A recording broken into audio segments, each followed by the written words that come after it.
We're about to talk about "you're not unhappy, you're trapped in an illusion." A phrase that sounds simple, but carries a truth that can quietly change the way you see your life. If you've ever felt empty, lost, or dissatisfied, even when nothing seems wrong, this isn't about fixing you. It's about seeing what's been distorting your reality, because what you're feeling isn't failure, it's perception. And once perception changes, everything else follows. You think you're unhappy. You've probably said it to yourself more times than you can count. Why do I feel this way? Why am I not enjoying my life? Why does everyone else seem fine and I don't? But here's a truth psychology has been quietly pointing to for decades. You're not unhappy. You're trapped in an illusion. And once you see it, you can't unsee it. One of the most powerful illusions humans fall for is the idea that happiness comes later. When you get the job, when you earn more money, when you're in a relationship, when you finally fix yourself. Psychologists call this the arrival fallacy, the belief that once we arrive at a certain life condition, we'll finally feel fulfilled. But studies show something unsettling. No matter what you achieve, your emotional baseline resets. That promotion, it feels amazing for a few weeks. That relationship, intense until it becomes normal. That goal you dreamed about, quickly replaced by another. Your brain adapts. It always does. This is known as hedonic adaptation, your nervous system returning to equilibrium.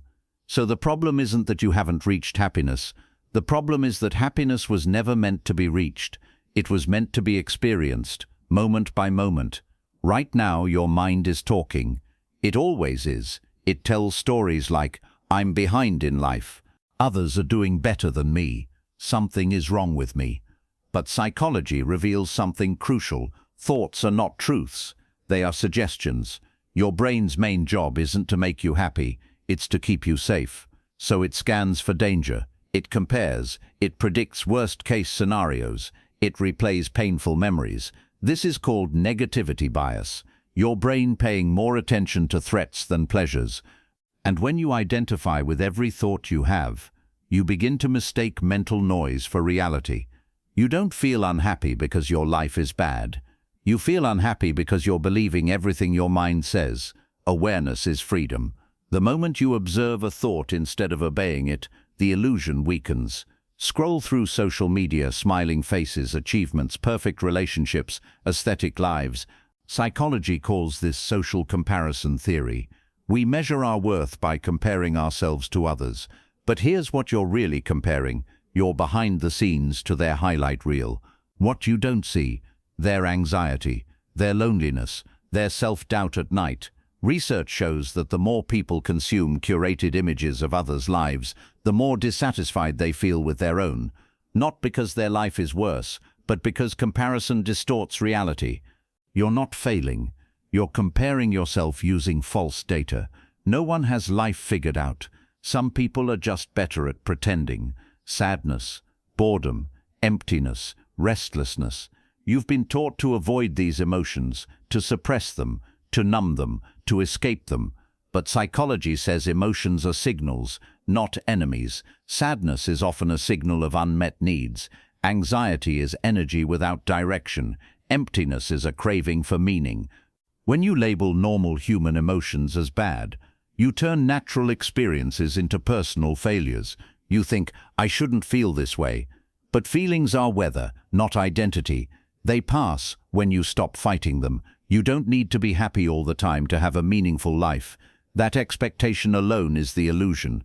Your brain loves patterns, so when something hurts you once, it assumes it will happen again. This is called learned fear conditioning. A rejection becomes, "I'm not lovable."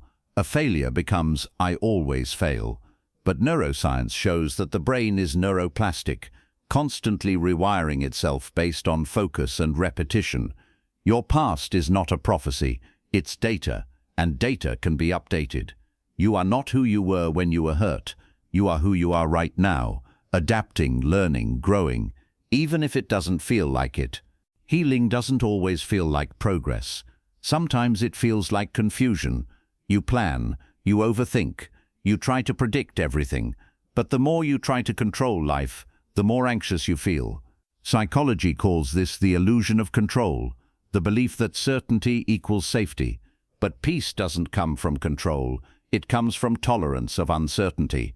The most mentally resilient people are not those who control life, but those who allow it. They trust themselves to respond rather than predict. Letting go is not giving up, it's releasing the need to fight reality. Control is exhausting. Acceptance is quiet power. No one talks about this enough. A happy life still includes bad days, still includes doubt, still includes boredom, still includes pain. Psychologists describe well-being as emotional flexibility, not permanent positivity. Resilient people don't avoid negative emotions. They move through them. Life is not meant to be a straight line upward. It's a rhythm. Highs, lows, stillness, movement, and all of it belongs. The truth behind the illusion: you're not broken, you're not behind, you're not failing at life. You're simply human, living with a mind that evolved for survival, not serenity. And once you realize this, something shifts. You stop chasing happiness. You stop fighting yourself. You start listening. Peace doesn't come from fixing your life. It comes from understanding it. Right now, nothing is missing. Nothing needs to be forced. This moment is enough. So the next time you think, I'm unhappy, ask yourself instead, what illusion am I believing right now? And gently let it go. If this message spoke to you, if it felt like something you needed to hear, you're not alone, and there's more coming. For more real, honest content about self-worth, healing, and becoming emotionally stronger, like this video, subscribe to the channel, and stay with us on this journey, because choosing yourself isn't selfish, it's necessary.